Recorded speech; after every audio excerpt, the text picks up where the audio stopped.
कि रजगुण ब्रह्मा, सतगुण विष्णु, तमगुण शिव जी है। ये देखिएगा अपने ही सदग्रंथों में श्री शिव पुराण गीता प्रेस गोरखपुर से प्रकाशित है। इसके संपादक कौन है? हनुमान प्रसाद पोदार।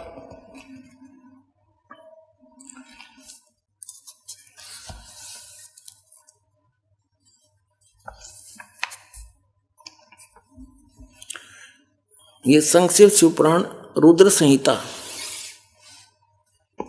और संक्षिप्त शिवपुराण 110 पृष्ठ पर हम पढ़ रहे हैं। गीता प्रेस गोरखपुर से प्रकाशित मोटा टाइप। इस प्रकार ब्रह्मा, विष्णु और रुद्र इन तीन देवताओं में गुण हैं, यानी रजगुण ब्रह्मा, सतगुण विष्णु, तमगुण शिव।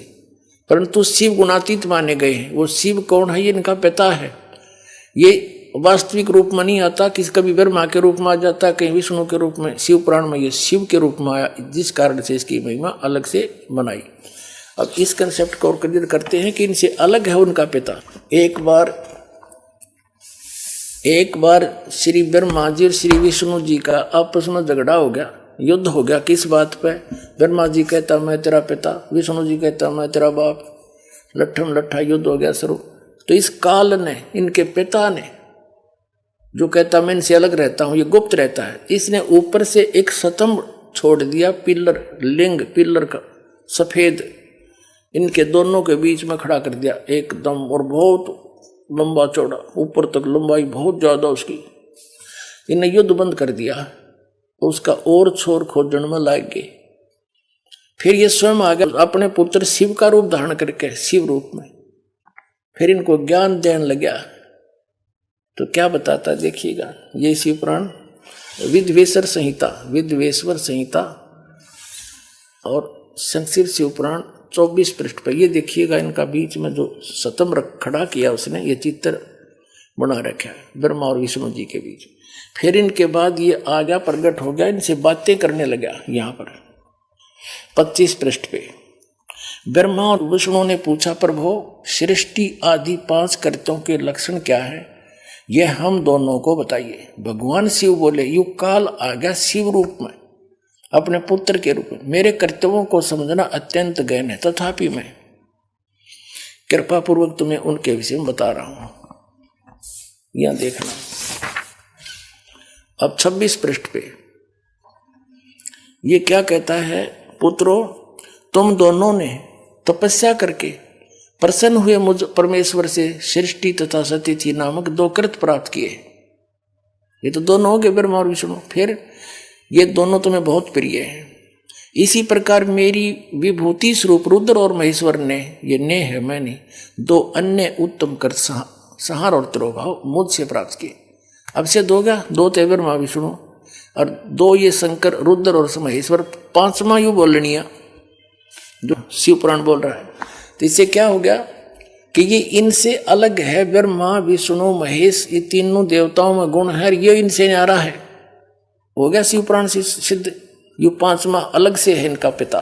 चौथा ये रुद्र, तो 11 रुद्र अलग हैं, वो भी इसी की देन है, लेकिन वास्तव में 3 ही हैं ये, रजगुण ब्रह्मा, सतगुण विष्णु, तमगुण शिव। ये देखो हमारे सदग्रंथों में प्रमाण।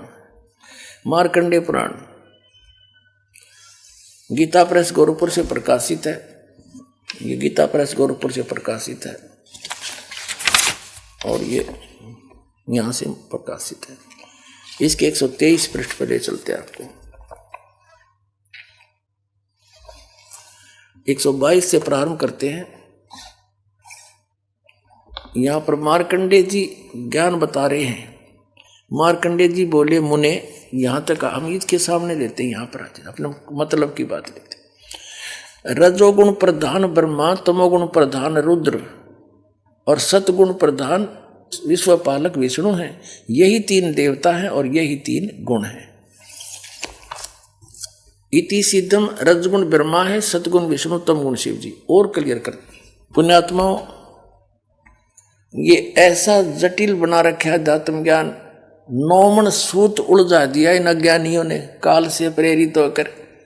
कबीर साहब कहते हैं, एक शेर सूत, कच्चा धागा जो चरखे पर काचा करते हैं, कबीर साहब उसको सुलझा के कपड़ा बना करते थे। और किसी जुल्हे का किसी भी बालक ने गलती से कोई छेड़छाड़ दिया, वो सूत उलझ जाता उसका धागा, तो सारा दिन लग जाता था उसको सुलझाने में। बेचारे को एक सेर सूत को 1 किलो को अगर टूट गया तो गांठ लगी तक जिसका कपड़ा बुनना है वो ले को नहीं, पैसे दे नहीं, सारा व्यर्थ गया। धीरे धीरे सुलझा गांठ भी नहीं पड़े, टूटे भी नहीं और सुलझ भी जाए। तो कबीर साहब कहते हैं उसमें कितना मेहनत और परिश्रम, कितना समय लगता है। इन अज्ञानियों ने काल प्रेरणा से, नकली संतों महंतों आचार्यों और शंकराचार्यों ने, गुरुओं ने अध्यात्म ज्ञान को ऐसा उलझा दिया इस काल प्रेरणा से कि 9 मन सूत उलझिया, ऋषि रहे झकमार, और सतगुरु ऐसा सुलझा दे उलझे ना दूजी बार।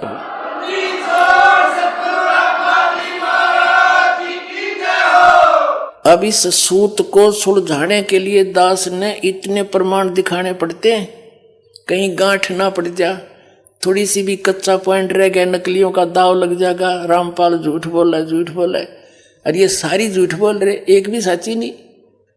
तो अब इनको ये कति कंडेम हो जाएंगे थोड़े दिन में, इनके पास स्थान नहीं रहेगा लोकने छिपने को।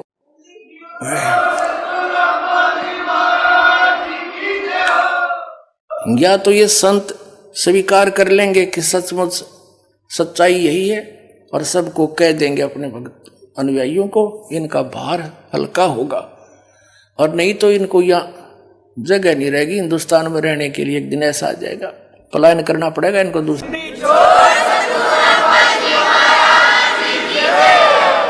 तो इस 9 मन सूत सुलझाने के लिए इतने एक बिंदु को क्लियर करने के लिए ढेर सारे प्रमाण दे करके फिर आगे बढ़ना पड़ता है। और तभी आज दास सफल हुआ, कबीर परमात्मा की रजा से उसके बच्चों को ज्ञान पहुंचाया। बुद्धिमान समाज सारे प्रमाण देखकर दांतों तले उंगली दबा रहे हैं, हे भगवान कहाँ छुपा था ये अनमोल ज्ञान। और रो रहे हैं गए और समय गए विषय को। यहाँ आते हैं भक्त, एक बूढ़ा सा व्यक्ति 60-65 साल का, और खड़ा खड़ा रो रहा, जो दर्शन कर रहा था। ऐसा उसका दिल कर रहा था जैसे सीने से लगा लूं, और कह रहा था 10-12 वर्ष मुझे क्यों छोड़ दिया अकेला। वो फंसा हुआ था जय गुरुदेव के। नो रोवे मुझे क्यों त्याग दिया था, मुझे क्यों छोड़ दिया, मेरे से क्या गलती बन गई, आज मिले मुझे सही ठिकाना। तो ऐसे रो रही पुण्यात्मा, कोई 30 वर्ष से कोई 20 वर्ष बर्बाद करके उनका क्यों करपेटा भरेगा, सारा जीवन खो दिया।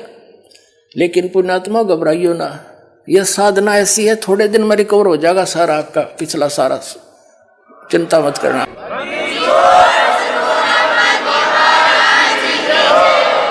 कबीर साहब कहते हैं जीवन तो थोड़ा है बला सत सुमरण हो, और लाख वर्ष का जीवन लेखद रहनी कोई। या सत साधना तो थोड़े जीवन में पार हो जाओगे, और जो वहां लुट पिटका है वो तो घनी जोर तो अपना पिछला एरियर पूरा करेंगे और स्पीड तो लगेंगे और जल्दी काम बन जाएगा। तो बात तो थोड़ी सी है, कुछ ज्यादा नहीं। अब कंसेप्ट क्लियर करता है दास आगे। रजगुण ब्रह्मा है, सतगुण विष्णु, तमगुण शिव। ये देखिएगा, ये है श्रीमद देवी भागवत हिंदी टीका सहित भाग 1। ये कहाँ से प्रकाशित है? अथ देवी भागवतम सभाष टीकम सहमात्यम। और ये कहाँ से छपी है? खेमरा श्री कृष्ण दास प्रकाशन, मुंबई। अब इसके तीसरे सकंद को दिखाते हैं आपको।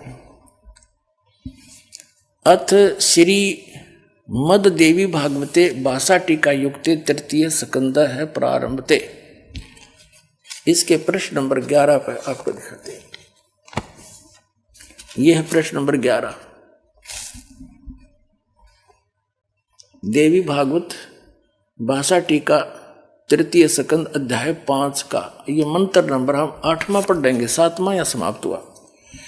भगवान शिव अपनी माता दुर्गा से प्रार्थना कर रहा है कि हे माता, यदि हमारे ऊपर सदा आप दया युक्त हो तो हमको तमोगुण किस प्रकार प्रदान किया। तमोगुण में ब्रह्मा रजोगुण और हरि यानी विष्णु को सतोगुण युक्त किए, किस प्रकार युक्त किए। अभी संस्कृत से अच्छी तरह समझ में आओगे। हम संस्कृत भी पढ़ सकते हैं क्योंकि देवनागरी लिपि है। यदि दया धर्मना, वही 8वां अध्याय है, इसका अनुवाद ऊपर है। यदि दाधर्मना न सदाम्बिके कथम अहम विहित च, क्यों बना दिया मैं को तो तमोगुण है। भगवान शंकर कह रहा है मुझे तमोगुण क्यों उत्पन्न कर दिया आपने। और कमल जय, कमल से उत्पन्न होने वाले ब्रह्मा जी को रजोगुण संभव, इसको रजोगुण क्यों बना दिया। सुवित क्यों, सुविहित क्यों सतोगुण हरि, विष्णु जी को क्यों आपने सतोगुण बना दिया। इति सिद्धम, इति सिद्धम रजगुण ब्रह्मा है, सतगुण विष्णु, तमगुण शिव जी। अब हम फिर आते हैं उस पवित्र श्रीमद् भगवत गीता को समझते हैं।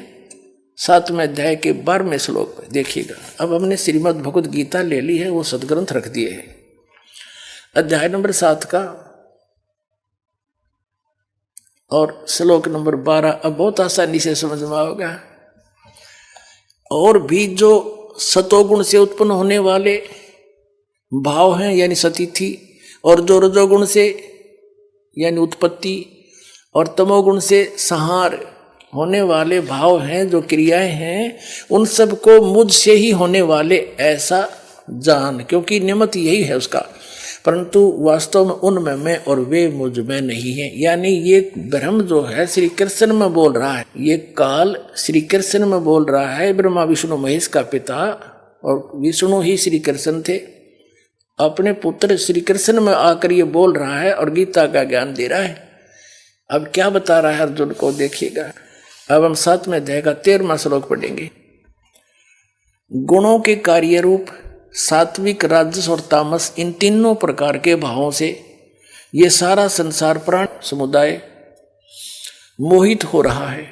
इन तीनों गुणों से परे यानी रजगुण ब्रह्मा, सतगुण विष्णु, तमगुण शिव जी से परे मुझ अविनाशी को नहीं जानता। ये क्या कह रहा है कि ये ब्रह्मा विष्णु महेश पर ही सब आसक्त होए बैठे हैं। इन तीनों गुणों से ऊपर मुझ ब्रह्म को ये नहीं जानते, कोई नहीं जानता। आगे देखो। अब 7वें अध्याय का हम 14वां श्लोक पढ़ रहे, 13वां 12वां पढ़ लिया। क्योंकि यह अलौकिक अर्थात अति अद्भुत त्रिगुणमयी मेरी माया, रजगुण ब्रह्मा, सतगुण विष्णु, तमगुण शिव जी द्वारा फैलाया गया जाल, ये बड़ी दुस्तर है, खतरनाक है। जो पुरुष केवल मुझ को निरंतर भजते हैं यानी ब्रह्म साधना करते हैं, वे इस माया को यानी ब्रह्मा विष्णु महेश से ऊपर उठ जाते हैं। इनसे मिलने वाले लाभ यानी रजगुण ब्रह्मा, सतगुण विष्णु, तमगुण शिव जी की साधना से जो लाभ मिलना है, उससे अधिक लाभ ब्रह्म साधना से मिलना है, वो ब्रह्म लोक में चला जाता है। और विष्णु का उपासक विष्णु लोक में, शिव जी का उपासक शिव जी के लोक में, ब्रह्मा जी का उपासक ब्रह्मा जी के लोक में, दुर्गा जी का उपासक दुर्गा जी के लोक में, वहां जाके इनके मजदूर बनते हैं। थोड़े दिन देवपद, फिर 84 लाख योनि में तुरंत ही आ जाते। तो ये कहता है कि इनसे अधिक मेरा लाभ है मेरी भक्ति का, ये इन्हीं में उलझे पड़े। तीन त्रिगुण में माया बड़ी दुस्तर है, और जो इनसे हटकर मेरी साधना करता है ब्रह्म की, वो इनसे ऊपर उठ जाता है, उलंघ जाता है। फिर ये साधना नहीं करता, वो केवल ब्रह्म साधना करता है, ब्रह्मा विष्णु महेश की साधना नहीं करता। देखिए श्रीमद् भगवत गीता अध्याय नंबर 7 का श्लोक नंबर 14। क्योंकि यह अलौकिक अति अद्भुत त्रिगुणमयी मेरी माया, रजगुण ब्रह्मा, सतगुण विष्णु, तमगुण शिव जी बड़ा दुस्तर है, खतरनाक है। यानी इन पर आधारित व्यक्ति इन्हीं के जाल में फंसे रह जाते हैं, इन्हीं की साधना। जो पुरुष मुझ को यानी गीता ज्ञान दाता को भजते हैं, वे इस माया का उल्लंघन कर जाते हैं। और आगे देख 15वें में क्या कहा है 7वें अध्याय के, माया के द्वारा रजगुण ब्रह्मा, सतगुण विष्णु, तमगुण शिव जी से मिलने वाले इस अक्षीणिक लाभ पर जो आश्रित हुए बैठे हैं, उनका ज्ञान हरा जा चुका है। यानी जो श्री ब्रह्मा, श्री विष्णु, श्री शिव जी यानी ब्रह्मा गीता पूजा करते हैं विशेषकर, और इनकी जो इन्हीं पर आश्रित हैं और किसी की सुनते हैं, इनकी बुद्धि हरी जा चुकी है, ये आगे सुनना पसंद नहीं करते, इनका ज्ञान हरा जा चुका है। देखिएगा, माया के द्वारा जिनका ज्ञान हरा जा चुका है, असुर स्वभाव को धारण किए हुए मनुष्यों में नीच और दूषित कर्म करने वाले मूर्ख मूढ़ लोग मुझे नहीं भजते, मुझको नहीं भजते।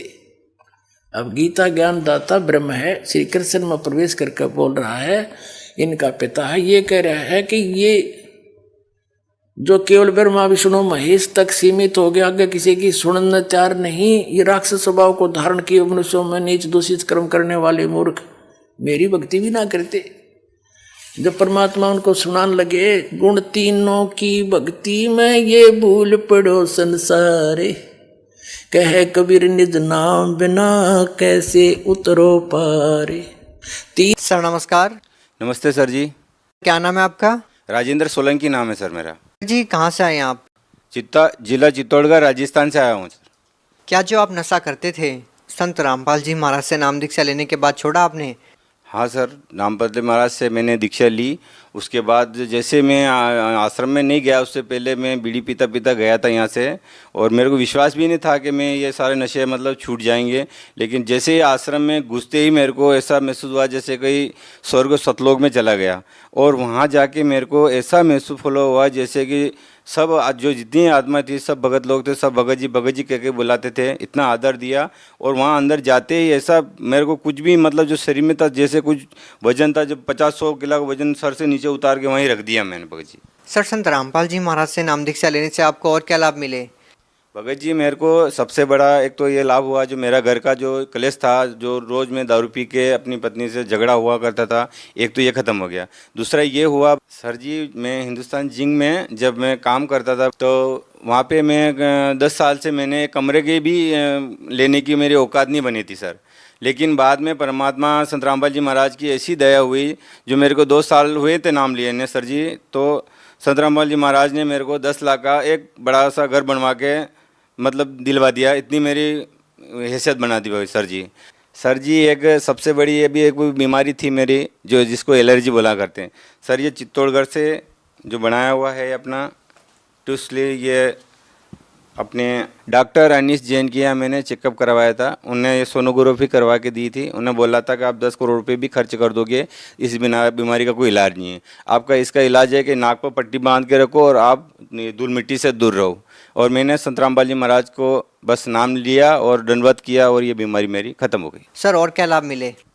सर ये तो शारीरिक लाभ तो ये हो गया, और जो धंधा नहीं चलता था, तो आज परमात्मा की दया से अच्छा खासा धंधा हो गया है।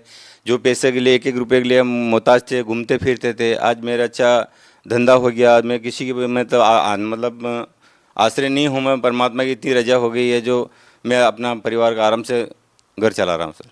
सर धन्यवाद। सत साहिब।